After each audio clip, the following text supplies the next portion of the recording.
Welcome to the Resilient Training Lab podcast.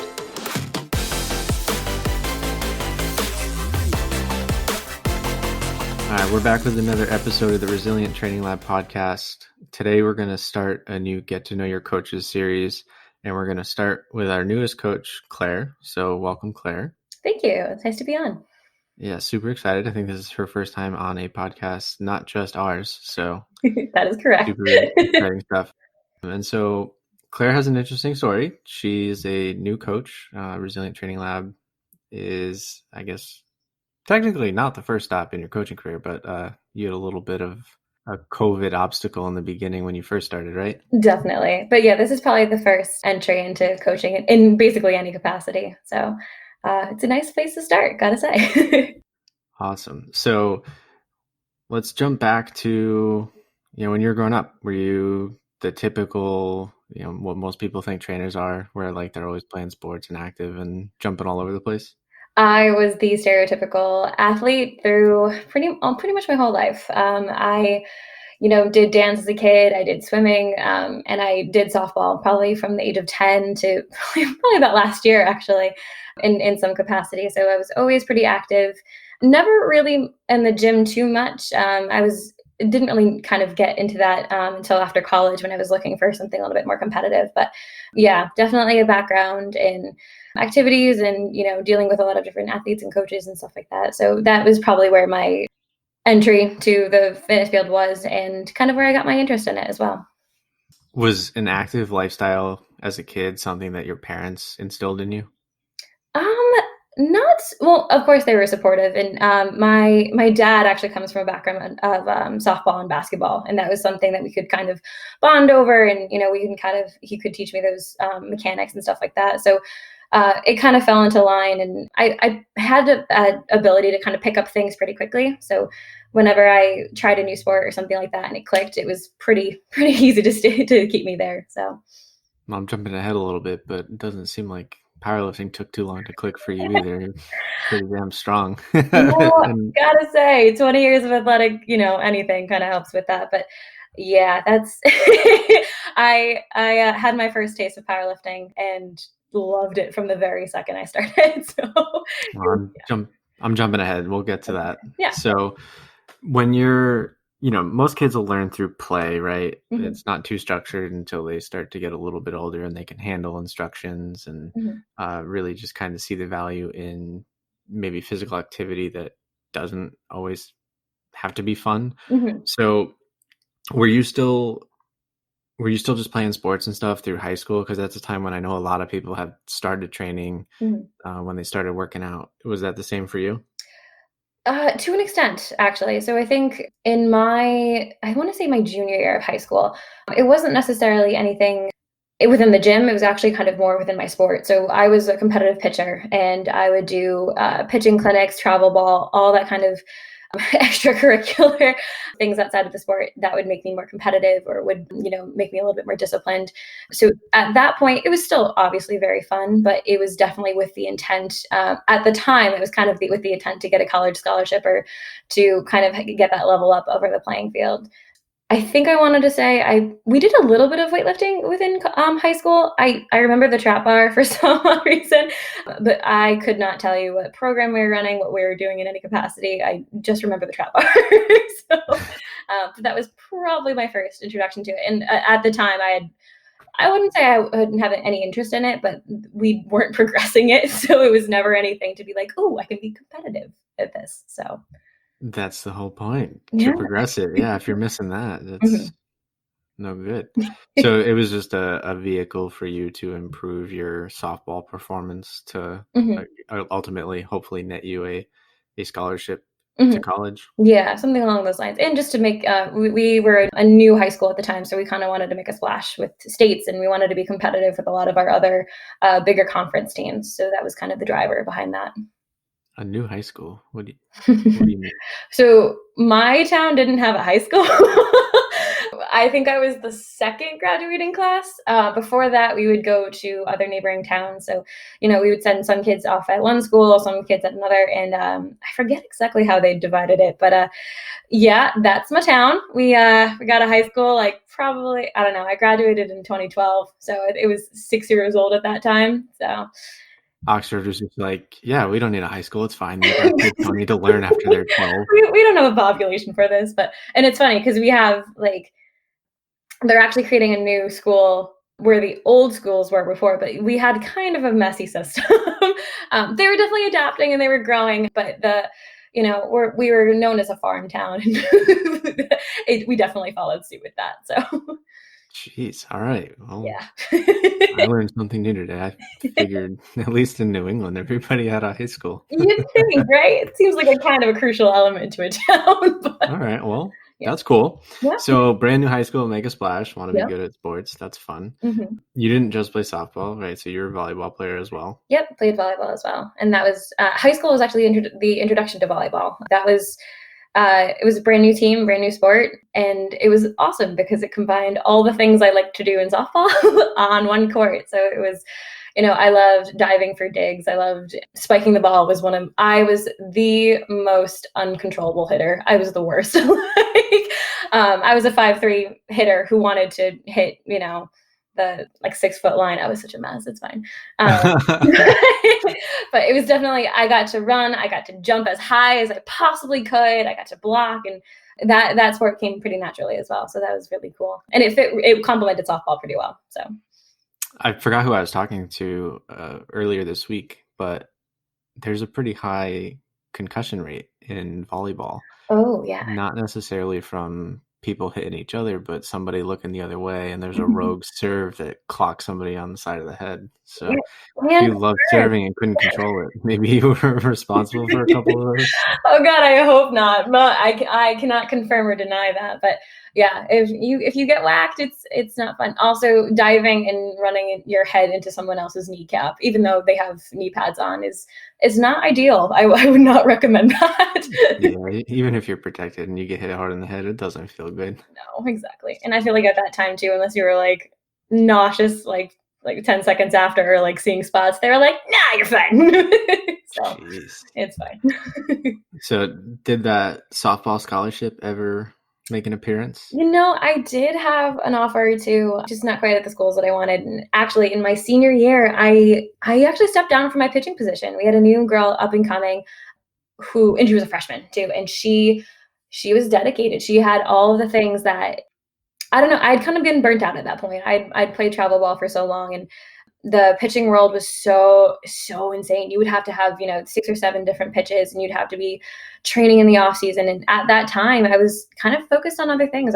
I wanted to kind of spread my attention a little bit more than just softball. So I actually stepped down, and I played shortstop, and still absolutely loved it. But I had kind of reached that point where there's this thing for especially female athletics, where there's nothing post college for the most part. Yes, of course there's some professional teams, but it's not like I had MLB aspirations, and so I was kind of trying to think of my career and this and that, and I wanted to kind of make sure that my academics were on point and my other aspects and other hobbies were on point, rather than dialing in on this one thing that could potentially not really go anywhere, which sounds, negative, especially for an 18-year-old. But at that time, I think that was kind of my direction. So it's a very disciplined approach. Out of curiosity, did this girl who stepped up into the pitching role play beyond high school? And she did. I think she definitely played in college. I know that for certain, and I know she did fairly well as well. And I think she went full ride as well. So it was it made a lot of sense for her. She was an amazing pitcher. And actually, with her in my senior year, we made SWC championship. Did we? Oh yeah, we won SWC championships. So it was nice to kind of make that splash in my senior year and kind of fulfill that goal that they wanted to do. So yeah. Yeah, awesome. Mm-hmm. So the move to college now. Mm-hmm.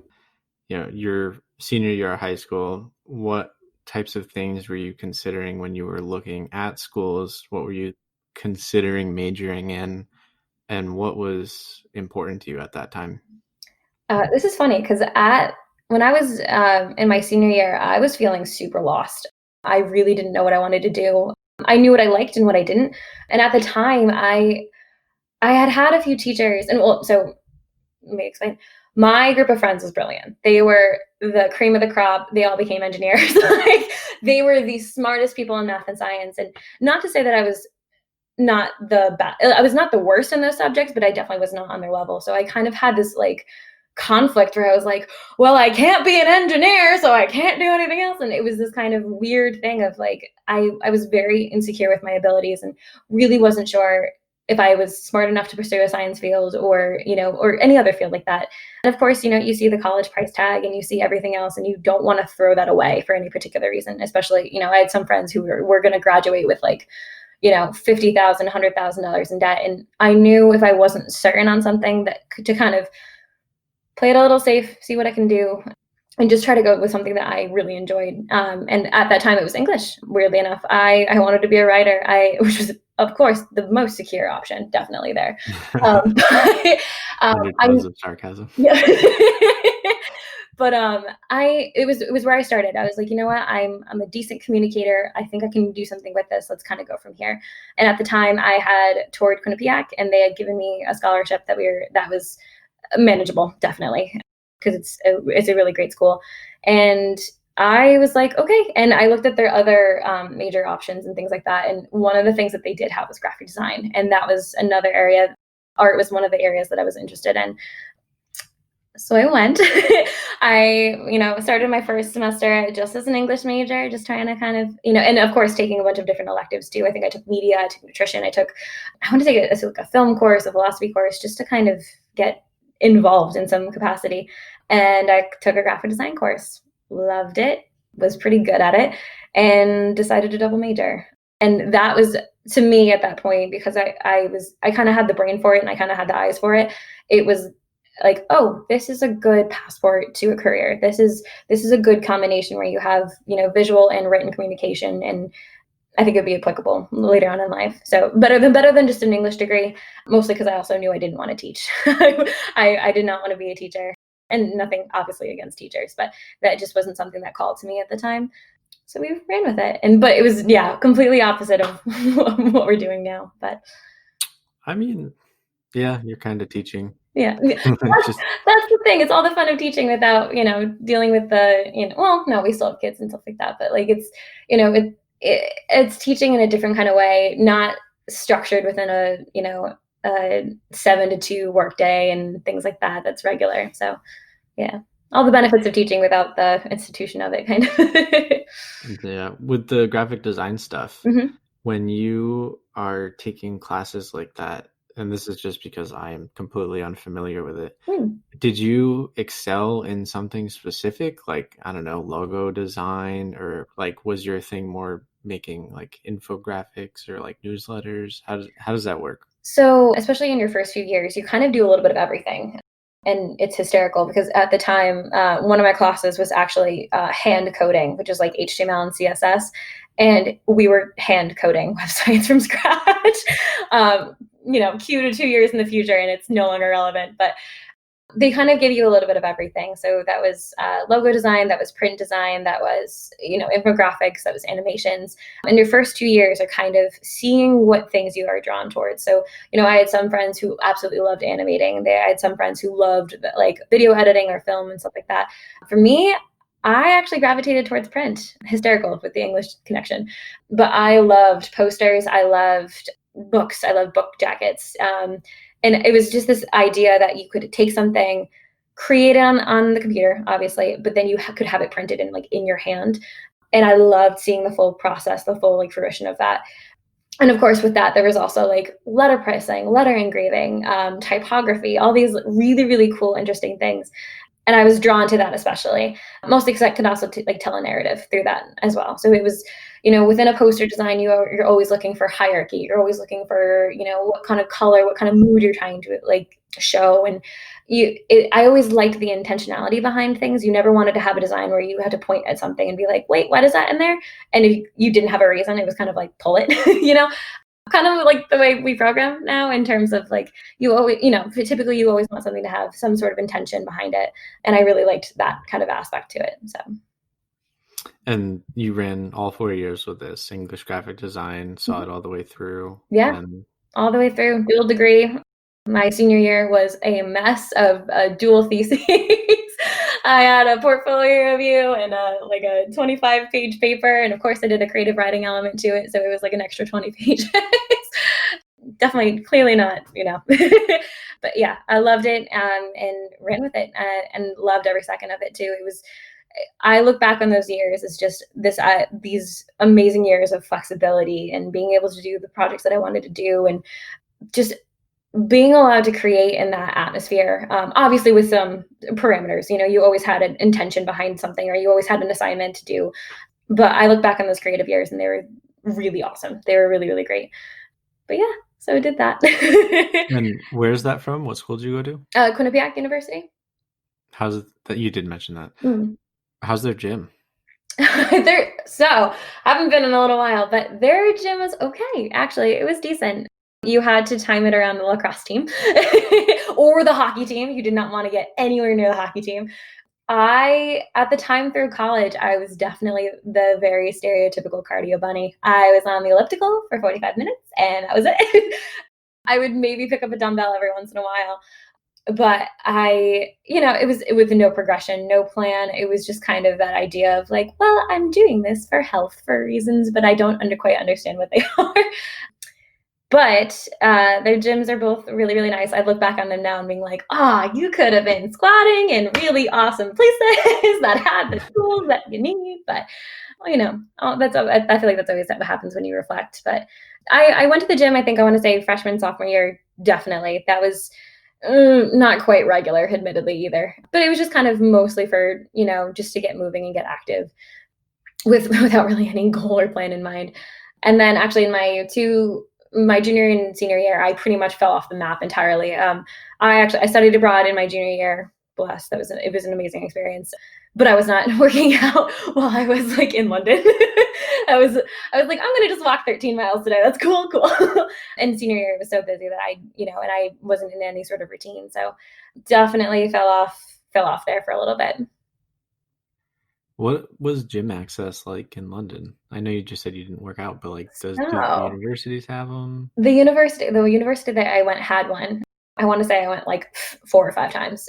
And actually, it was a really nice gym. It had a lot of like updated machines. They had a ton of different obviously like a whole row of cardio machines. They had the nice TVs and this and that. And I want to say they had classes too, but I can't quite remember. But it was another gym that was affiliated with the college. So of course you had both students and other patrons coming in.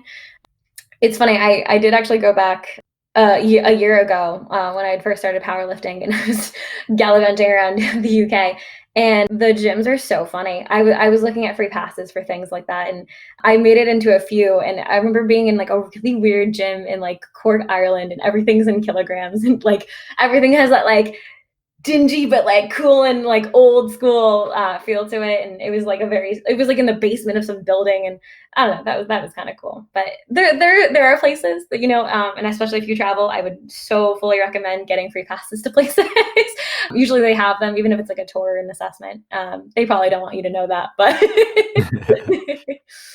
So you make it through your 4-year degree, and from my understanding, you're just going to the gym because you know it's good for you and you're used to being active as an athlete. So were you still playing sports at this time? Did you find intramurals to be involved in, or has that ship sailed? I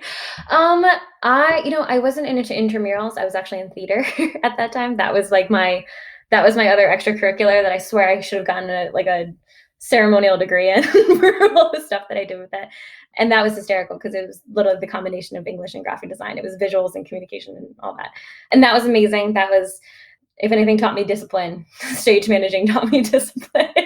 But no, at the time, it was nothing really active. And during the summers, I would do like a softball league that was local. And it was like 18 and over, kind of like a typical beer league. And I loved that. That was awesome. We had like such a stereotypical like characters that you had. You had people who were like in their 60s and hitting bombs out of the park, and or you had like the up and coming, like freshly out of high school, gonna be competing in college, but bored at the moment people. So you always had your range of people, and I really enjoyed that for a little bit, but it definitely didn't have that competitive element that I'd grown to love, especially with softball. So it was fun. It was, very casual, but I was definitely looking for something more. What were some of the productions that you guys did in drama? Oh, so Theater? so many. Not really any like typical ones, but we did, like, I know my first play was How I Learned to Drive, which is so aggressive for your first show. We did True West. We did Nine. We did A Servant and Two Masters. We did, oh God, I'm like blanking on every show. We did Dracula. But kind of just like, it was always whenever shows were announced, we were like, oh man, it's not one we know. Except for Spring Awakening. We did Spring Awakening, and I think in my junior year, and it was like, oh, we know this one. But no, it was great. It was, I had always come from a like musical theater background in some capacity, so I kind of knew the classics, but nothing more than that. But yeah, it was awesome. I was a prop runner, a stage manager, mostly everything behind the scenes. I was not one to be in the spotlight, so which is I preferred. Yeah. Have you found the time to watch Hamilton yet? I have. Oh my God. I was one of the people who like knew the soundtrack after like 3 weeks of listening to it consistently, and it was just like, oh, I'm so good. So, and it's so funny to see it live, and with like the camera close-ups were so interesting, but also like, oh God, this is so weird. Like I forget John Goff spitting everywhere, and oh my God. Oh, and you hate him because he's having the time of his life. Like he's having so much fun. That and Daveed Diggs as Lafayette and Jefferson. Like this man gets paid to have the time of his life on stage. Like, but no, it was beautifully done. And as a person who kind of dealt with like the lighting directors and costumers and stuff like that, it was also just a beautiful show. Like it was like, oh, this is so pretty. So yeah. I saw something that was talking about John Goff's performance, and when he comes out, and I'm blanking, what's the name of the song he's singing? You'll Be Back. You'll be back, probably, yeah.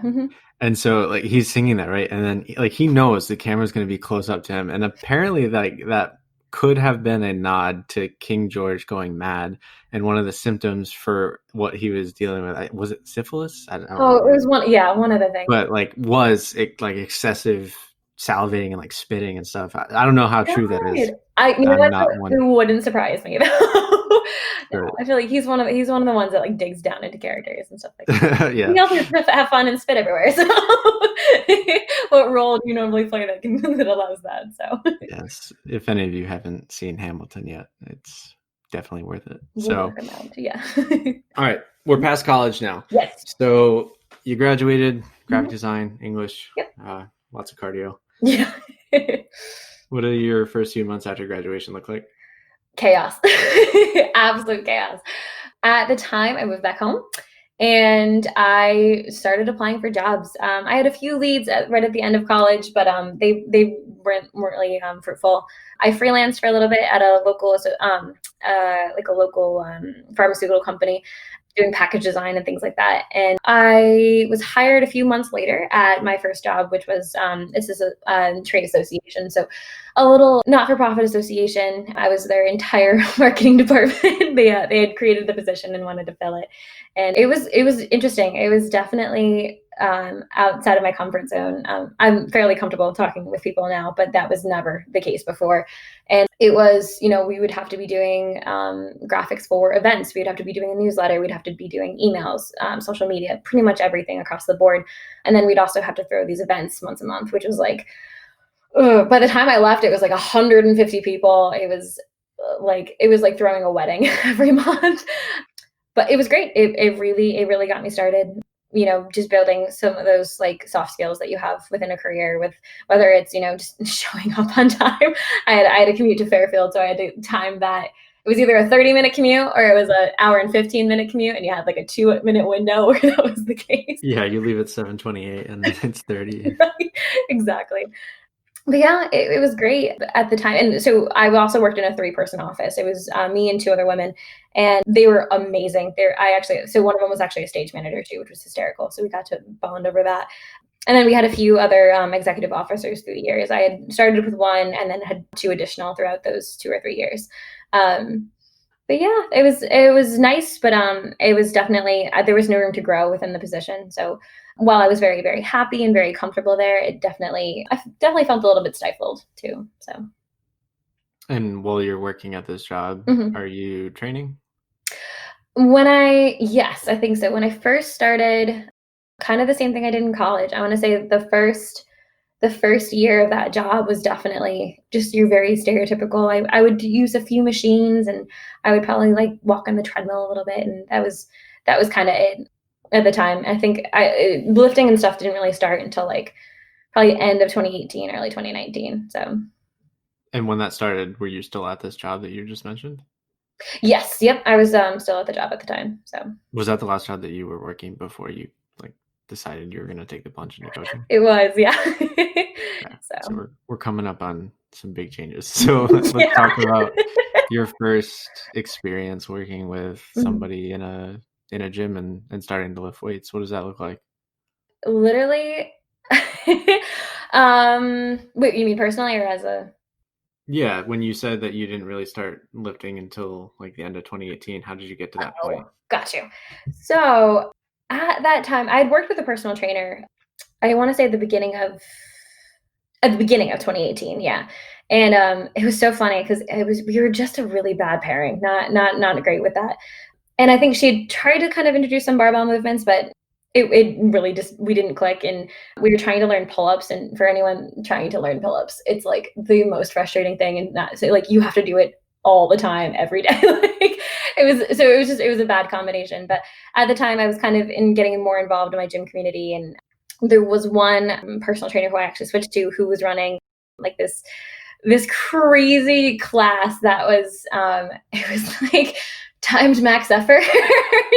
And for the general population it was not a big issue, but I think for me it was like a max effort for like a deadlift was like over 200 pounds. So it was like he was like that's not normal, what you doing? And so we kind of started having a conversation about that. And I was kind of getting involved with like the fitness side of Instagram at the time, and kind of stumbling upon some other amazing female lifters and stuff like that. And it was one of those things of like, hey, I think I want to try this. So he kind of did that. He kind of led me through the very beginning stages of learning how to like squat, bench, and deadlift. And I had kind of learned how to squat, obviously, through like high school and stuff like that. And it was a very like pretty normal position for me. But bench and deadlift were just like they were like foreign languages. But no, so he kind of coached me through that, and I made really quick progress. That was the coolest thing. And I think I was running like a 5x5 program. But so it was kind of this culmination of learning about strength training, loving it, enjoying it, loving the competitive aspect to it, loving the progression of it, and then also being surrounded, at least on my social media, with these amazing, strong female lifters who like they were lifting things I couldn't even comprehend. I was like, what is this sport? What is this? And so pretty soon after I had my introduction to strength training, I was like, I want to be a power lifter. Let's just do that. And I mean, the good thing about powerlifting is like, hey, if you could squat, bench, and deadlift, like you're it. So it was kind of a weird introduction to it, but I took to it right away. I need to back this up. Yep. So literally you led into this with you had timed max efforts with barbell movement. Is that like in a group fitness room where there's like 20 or 30 people who all happen to have barbells? And so okay, so it was in a group fitness room. There was one station of barbell, so it wasn't like squats, it was just like deadlift at that point. And we also had the trap bar in there, but I think it was like 8 stations, and I want to say like 10 people. And these people were also people that like we had been training around before, and kind of knew they, you didn't have to worry about them like in any, like they were going to pick a weight that was like smart for them, that would be not completely overwhelming. And yeah, it was like, I think it was like you would lift or you would do like max effort reps for 20 seconds and then you had another like minute or two off, like insanity. It was bad. Like, So it's like a 20-second AMRAP deadlift every couple minutes, pretty much. and you got to self-select how much weight you did? Yeah. Well, and it was also Okay. like it was also timed in between each circuit and stuff like that. So it was like I think we had like one of them was like max effort dumbbell bench press. One of them was like max effort row. One of them was like a max effort pull up. So it was like all of these different movements that you would kind of cycle to, and like you knew what station you were going to next. So like when anyone got to the deadlift, like they would have a full like 2 minutes to like load whatever they wanted. And like to put this in perspective too, like most people just did like 135 on the trap bar, like no big, like no one was like lifting 600 pounds and being like, yep, let me just do this every 2 minutes, you know? But you know what? Obviously looking back now, like that's chaos. But at the same time, the only redeeming quality of it was just like, I think people they like never pushed themselves before. So in this kind of environment, it was just this like freedom to grunt and to hit heavy weight and this and that. And of course, I think at the time he like didn't really realize like what we were capable of. We didn't even realize what we were capable of. But that was the introduction. So Hey man, yeah. I mean, better than some things that I've seen. True. If they're lifting heavy. So, all right, that totally just like that stuck out in my brain. I was like, I need to ask questions about this. Of course. So we had really timed AMRAP sets Pretty with much. weight. Yeah. So not actually like the worst thing in the world. Yeah. Could be better, Exactly. but it could be worse. Yeah. And then you were pulling over 200 pounds when you were doing this? You're just like 200 for like what? Like you just doing that's a 15? Yeah. I think the last time, so we'd done the class, I think twice, and it was right at the end of 2018. I think I pulled 295 and was like, oh, that. And the first time you deadlifted was in this class. Not the first, but it was definitely the first time I did like a max effort rep. I was like, oh, okay, here we go. All right, so Claire just walks into the gym stronger than most people who have been in there for quite some time. So you're starting to feel like you found your calling. Yeah, and in a way, definitely. It's, you know, I at the time I was feeling so, I don't want to say lost because that seems just, you know, very stereotypical of a young 20-year-old. But at the time I was just missing something to excel at. You know, I was excelling at my job, but there wasn't, you know, nothing to climb towards. And, you know, even in my personal life, it was like, okay, well, just keep saving money so you can like buy a house. Like there was no next really easy step to kind of hit. And with strength training, it was this thing of like, here are the steps. You can hit them. Like, let's go, you know, I think it was the first time too that I really liked exercising. That was the thing. I was always trying to make myself into all these different things. I was trying to be a CrossFitter. I was trying to be, you know, a runner. I was trying on all these different labels, and the only one that ever really fit was something with heavy weight. And within that introduction, it was like, hey, this is how you become disciplined. This is how you build consistency. This is how you have to reach your goals. Like if you want to be strong, like you do have to do these things. Or like, especially if you have these high goals when you're starting out, it's like, okay, here are these tools, let's go, you know? And I think it was a direction that I was missing at that part of my life. And I think that's why I took to it so quickly. And you also found this not too long after medical diagnosis? Yes, it sounds so serious. But no, so at the end of 2018, pretty much right before I started lifting, I was feeling off. I was really not feeling super great, and there were some markers and either my blood work or this and that were just like a little bit off. And I went to my doctor, and she's like, "Hey, we think you have a PCOS," and I was like, "Oh." That would explain everything. And what PCOS is polycystic ovarian syndrome. It's like 30% of women who are like in like childbearing years have it. And of course it's a syndrome. So there's a ton of different symptoms and things like that. But when you first get diagnosed, I was like, hey, you got this thing, you got it forever, and you can make it better, but you can't cure it. Have fun. And, you know, a lot of the things that you read, and of course you get this big pamphlet, you get this thing of like, okay, here's what you need to do and this and that. And like, of course there's like varying stages of it too. So like at the time, like they were like, really focused on the infertility thing, which is like, if you have PCOS, you can have a very, very hard time getting pregnant. And for me at the time, I was like, I don't really care. I'm not worried about kids, but like also completely understand why that's like the first thing that we lead with. Because of course, like if you're a woman and you aspire to be a mother, and someone tells you when you're in your your early 20s, like, hey, that might not happen, and there's not much you can do about it. Have fun. Like it would be like devastating. But yeah, it was just this kind of thing of like, you have to really watch what you eat. You have to eat low carb. You can't train too intensely. And just to make sure that you don't get a lot of these other diseases that you can get from like this kind of metabolic syndrome, this hormonal issue. So I took that to heart. I ran with that. I think at the time when I first started strength training, I think I was eating like 100 to 110 grams of carbs like a day, and like training 5 to 6 days a week, which is a super great combination. And it took me a while. It took me a really long time to kind of get past that.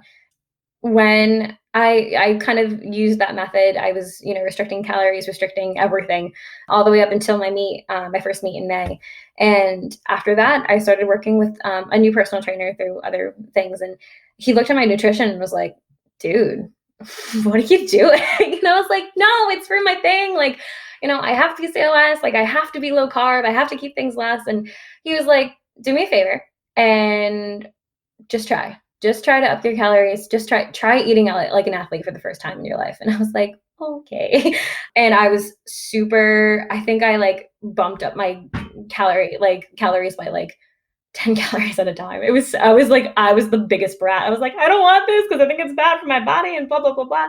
And, obviously cannot confirm, but when I started eating like an athlete, all my PCOS symptoms went away, my stress went away. And within, I think, 8 weeks of working with that trainer, my total went up by 80 pounds. So, and everything else normalized, everything was great.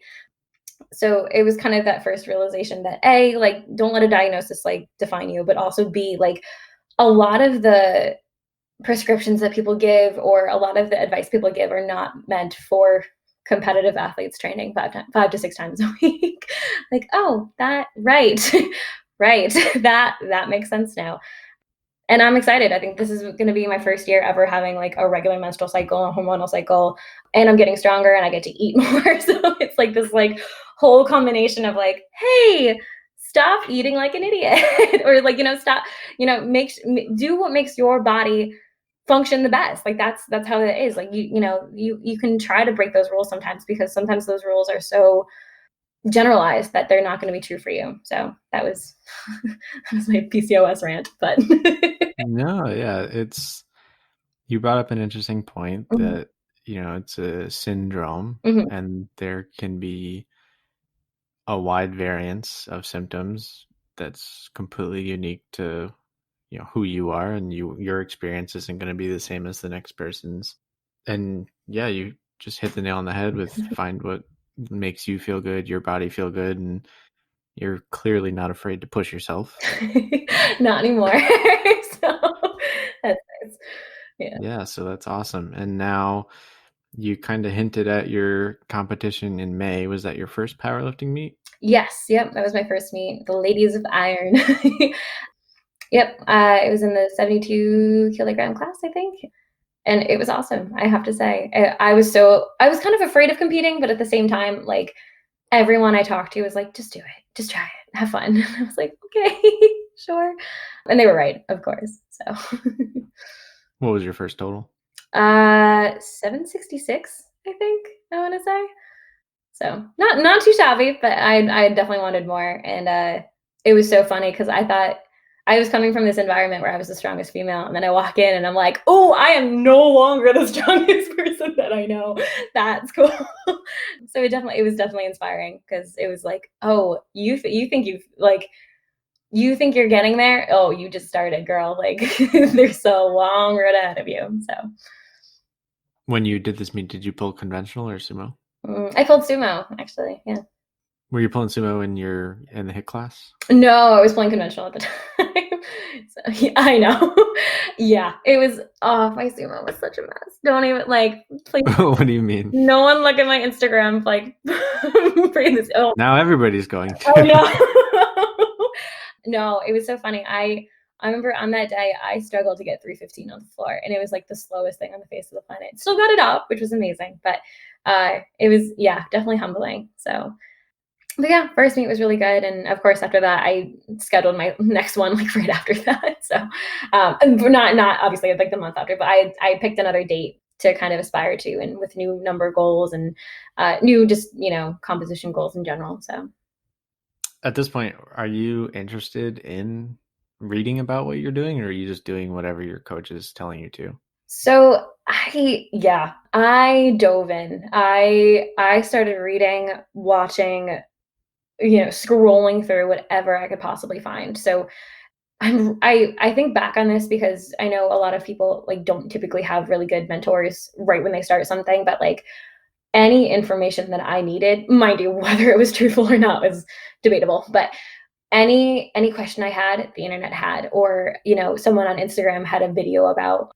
So during this time, the person I was working with had no background in powerlifting. He kind of just knew strength training. So it was kind of a thing of like, let's just get me strong. And then, as we kind of see those little technique points and strategies and things like that, we'll kind of get there. We'll get there when we get there. But yeah, I dove in hard. I think it was all that I talked about for a little while. And my friends are like, hey, yeah, we don't care. Can we talk about something else now? Which is entirely fair. But yeah, I dove in deep. So, and this is kind of right when the time where I really enjoyed doing that, and I enjoyed reading research, and I enjoyed, learning more about the movements. And I was like, oh, hey, like this could be a thing. This was kind of when I started debating about the personal training, so, and coaching. So Keep going. How'd you get there?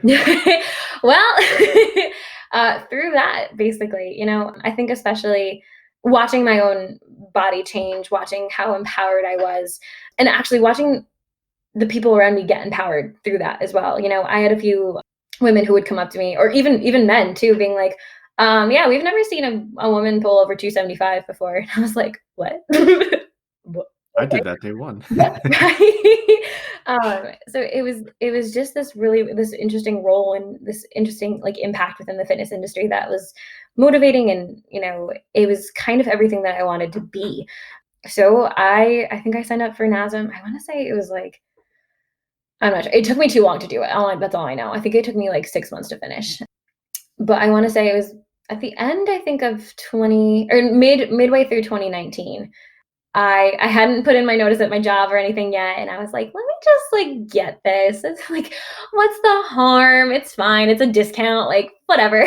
And I did like the study at home and just kind of started diving into that. So that was, and then from there, we almost get to current day where it was this, getting more involved with powerlifting, getting more involved in my own fitness and wellness.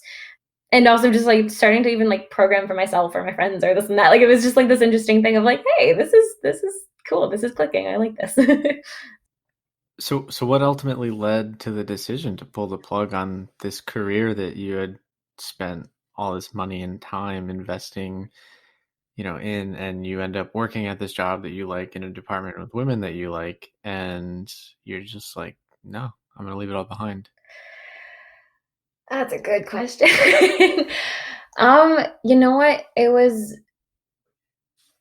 I think it was a culmination of things. It was, I was coming upon, I think, my third year at my job, and I was efficient at it. I was really good at it. I loved what I did, but there was not to get like hippy dippy, but there was nothing that made my soul happy. There was nothing, like, not in terms of like, there was just this thing of like, I don't see myself here, and I don't love this as much anymore as I used to. And it was also just thinking about the future in terms of like, okay, what would my next step be? My next step would be like, I don't know, moving to New York City and getting a marketing job at some giant company where like I have to fight for my vacation days and work in an office for like 9 to 5, like that, or take not even a pay cut, but like, do something in a smaller company, but not make as much and this and that. And it was just this kind of, there's no future here. As much as you love it, this is probably not where we want to go.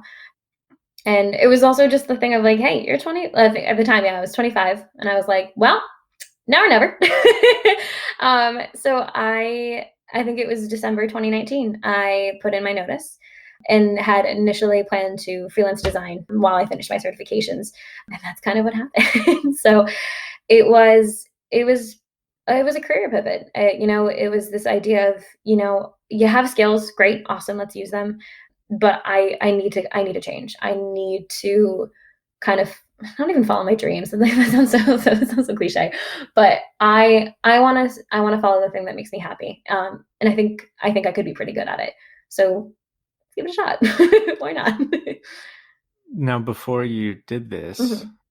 had you experienced coaching in any capacity outside of just being coached? Not really. I mean, I'd been in like leadership positions before and like that was I don't know, that was kind of it. I had done, softball clinics and stuff like that. I had done some technique work with that, but that would have been, when I was like 15. So it was never really anything official. It was, I didn't really have much experience in it and I'm realizing that so hard right now. It's like, oh wow, you cannot fake experience.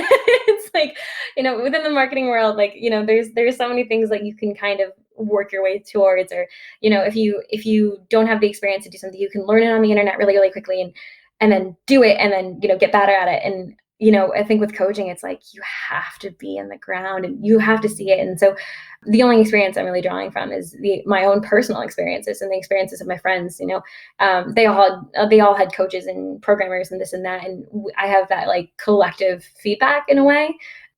But no, in terms of coaching, I didn't have any experience. So yeah. So I'm going to put you on the spot and ask you, in your eyes, what is the role of the coach, right? You made this leap from, maybe not something completely secure, but Yeah.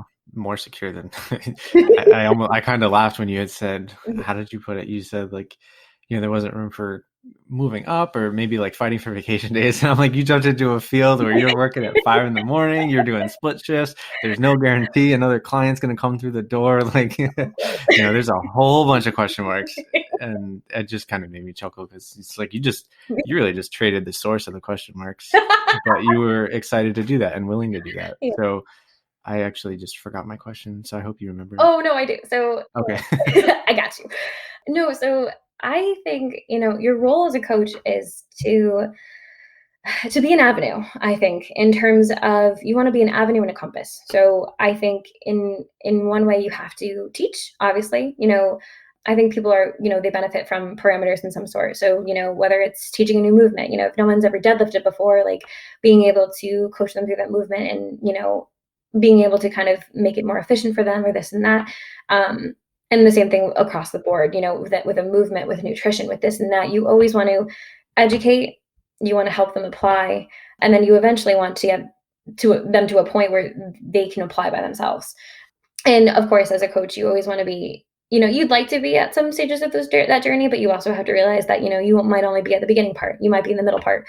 And as they progress, if you work with someone from, a beginning athlete to an elite athlete, it's unlikely you're going to follow them that far.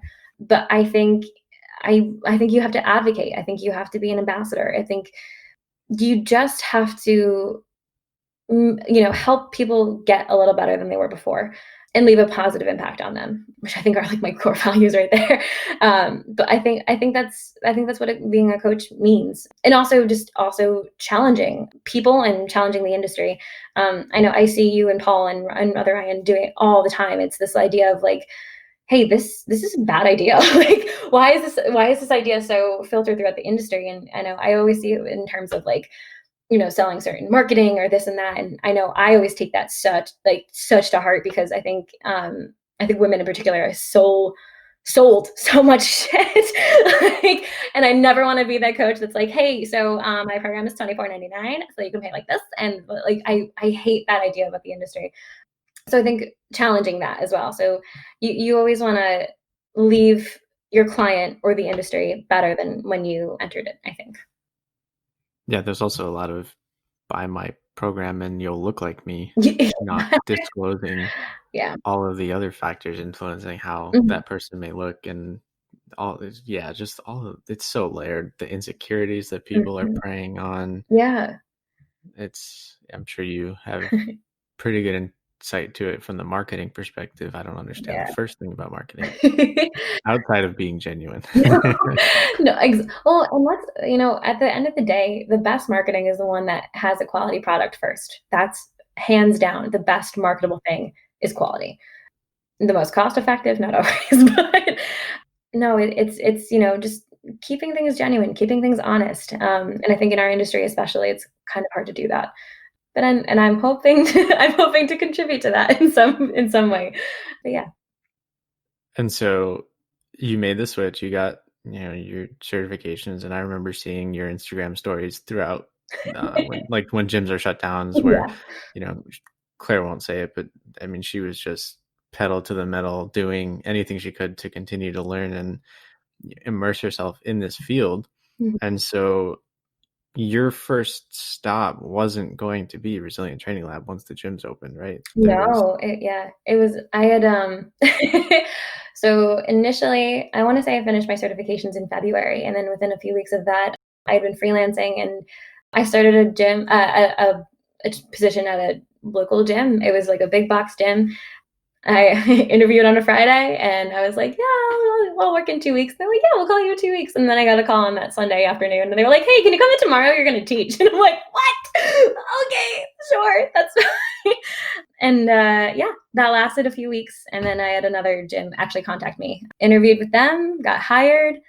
And that was March 19th. And quarantine happened the 23rd or something along those lines. So I had a job lined up at another big box gym.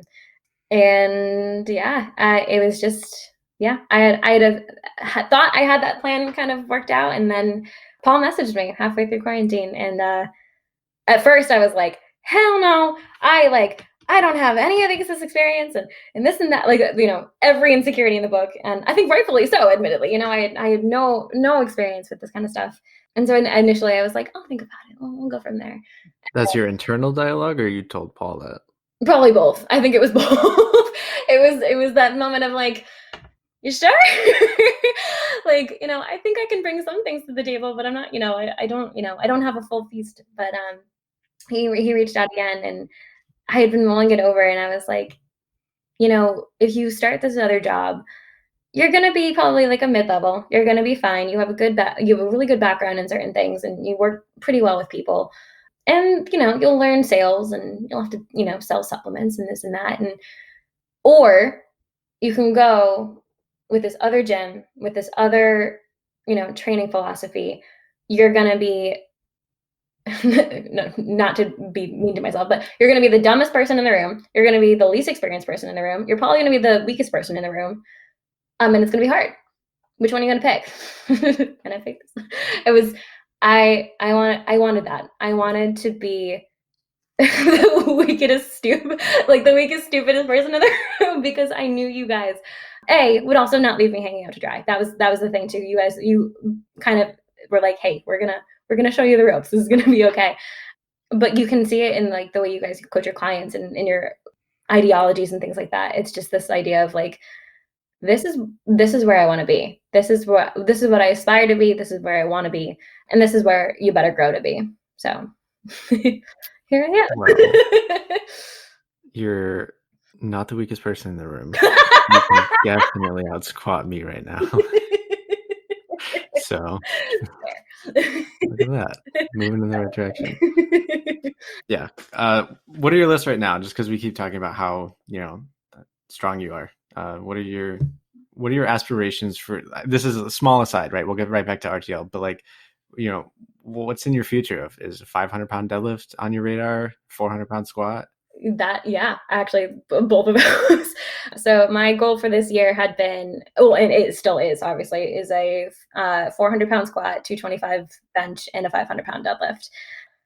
I got 205 for a bench over this weekend, and it felt. I saw that. Looked great. Got a shout out from Jaffe. Yeah, yay! Yeah, so that was really cool. That was really cool. And squat and deadlift, I've tripled 335, and I've tripled 405 pretty easily. Not easily, but probably at an RPE 7 or 8. for those two lifts. And I think I wasn't ready to max out on this. Well, mind you, RPE9 is not a max out, but I wasn't quite ready to test for this block. But I think I'm going to start kind of hitting those, kind of more heavy doubles and triples for those and kind of see where it goes. But yeah, if I could end the year over 1,000 total, that would be pretty, and mind you, obviously it doesn't count because like no meets, but if I could end up there, that'd be pretty cool. And that would be my last meet total, I think, was 925. So if I could compete and hit 1,200, that'd be kind of cool. Just casual. I feel like you could walk in the gym right now and hit 1,000. I think I could right now, admittedly, which is Yeah. really cool. Like that is awesome. But it's also, I want to be, and I think I'm realizing that pretty quickly in terms of I want to earn that. Powerlifting came so naturally to me, and I do have a responsibility for my body in terms of training intelligently. I feel like I was giving every privilege, every kind of building block in the book to make strength gains, and I don't want to throw that away for maxing out one weekend or quote quote seeing where I'm at. Like I trust my body. I trust where this is going to go. And I know, especially with the, stress of changing jobs and careers and sleeping patterns and this and that, I don't want to rush into anything too crazy or be impatient, basically. So, you know what, I think and know that those numbers are going to be there by the end of the year, but I know it's also going to be with some intelligent coaching and training as well. So yeah, that's the goal. It's funny. I wouldn't even think you walk into a room like trying to be the weakest. Like, your numbers are great. No, So, yeah. And then, you mentioned just continuing to try and learn as a coach and surrounding yourself with people that have experiences to offer you and to teach you with. So what is your time so far at RTL consisted of? A little bit. What hasn't it consisted of? No, it's been great so far. So I've been shadowing with you guys through coaching hours, meeting all of your amazing clients.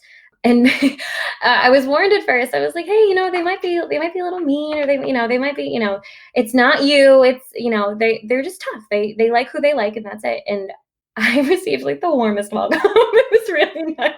I felt so welcomed and so invited. And so I've been working with that. We've been doing education like at least once a week, if not more, through the latest research articles.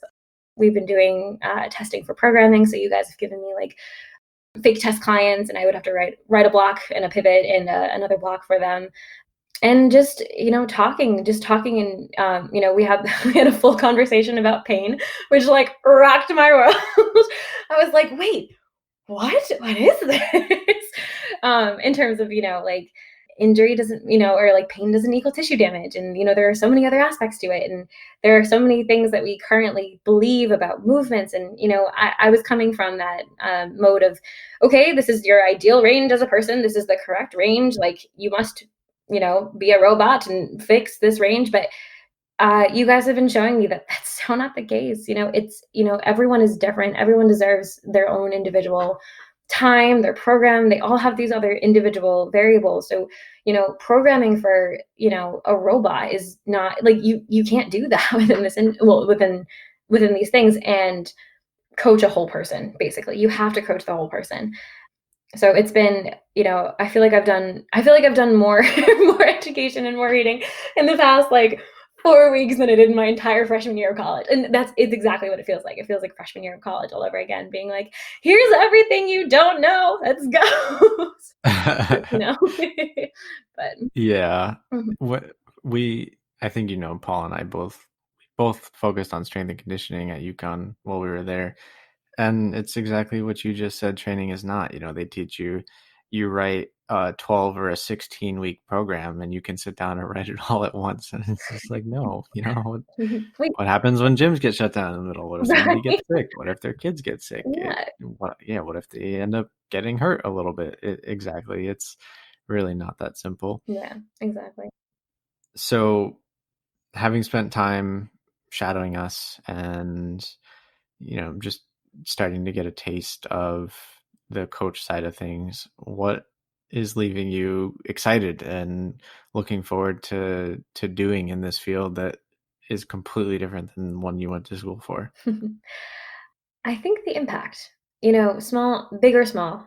I love when you give a client a cue and it clicks and you see it on their face and then their lift feels like, it goes from an RPE 9 to an RPE 6. Like there's such a joy in that. And I love seeing them, apply that and not be afraid to do that movement and just have that progress and that good attitude and, turn around the whole day just by seeing like people in the community. And that well, and I think the other thing too is like I was so tired of selling things. I was so tired of, doing these certain things that I wasn't loving and, doing it to live, doing it for the paycheck and this and that. Whereas like obviously within this field you still have to do that. But and of course, I think especially in this field, you have to go above and beyond. Well, you don't have to, but you should. But I'm excited for that potential. I'm really, really excited to see who I can impact for the good and, who I can make more autonomous and just kind of, see the ripples of that. And yeah, I think just the potential that there's such a space here in this industry and across all things too, whether it's, getting more women in the weight room, getting more diversity on boards, getting more inclusion within your gym and within your sphere. Like, there's, what is it? I think like 80% of the population doesn't exercise. Like there is a full population of untapped potential of, people who can either benefit from exercise or get involved in a new hobby in a new community. And I think I would love to kind of shape that a little bit more. So yeah, I'm excited for that. I don't want to put words in your mouth, but I very frequently think the same about why I chose this field and why I'm coaching and, chose this, whether it was an informed decision or not. But that ability to drive change. Mhm. And I don't know that I could do that if I were sitting in an office 9 to 5. I don't know that I would necessarily feel fulfilled by what I was doing. And everybody's different, but it sounds to me that that's what you're kind of getting at. That was, yeah, exactly that. It was kind of everything that you're told to do, and then realizing that there's so much more that you can be doing. And also, accepting that like sometimes with financial stability, it's not the thing that's been sold to you.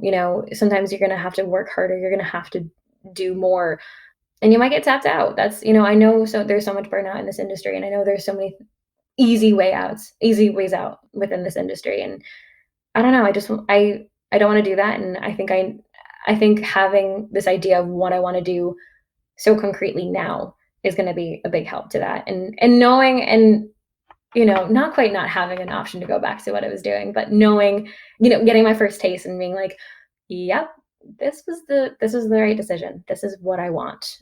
And I think this is going to be the most impactful thing that I could be doing.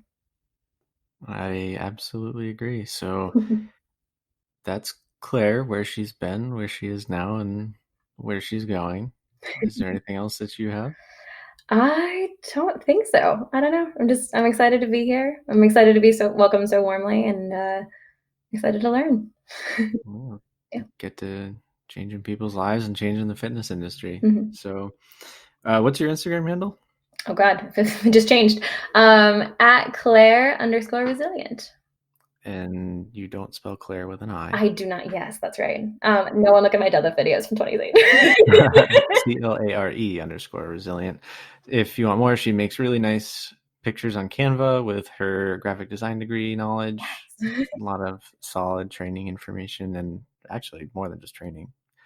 A lot of different stuff on factors that affect your training, like sleep and what do you got? You got some on supplements? Yeah, I think hydration, nutrition. There was one about unsolicited advice that like, oh yeah, that's a good it one. hit a nerve. It was great. Yeah, guys, stop talking to girls in the gym. Well, offering unsolicited advice. Exactly. Yeah, it's talk to a girl in the gym, but like not mid squat set.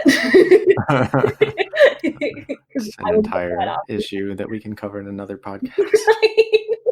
There's plenty of examples. So, all right. Thank you for an hour and 7 minutes of your afternoon. I know you've already done a lot today. Started out coaching and meetings and stuff. So thank you. As always, thanks for listening, guys. Leave us a review on whatever, I don't know, medium, whatever app you're listening through. Sure. Somebody's showing me the other day that it's really confusing on where to leave reviews. So maybe we can put a tutorial in there one day for everyone. So, all right, guys. Thanks. Have a good one.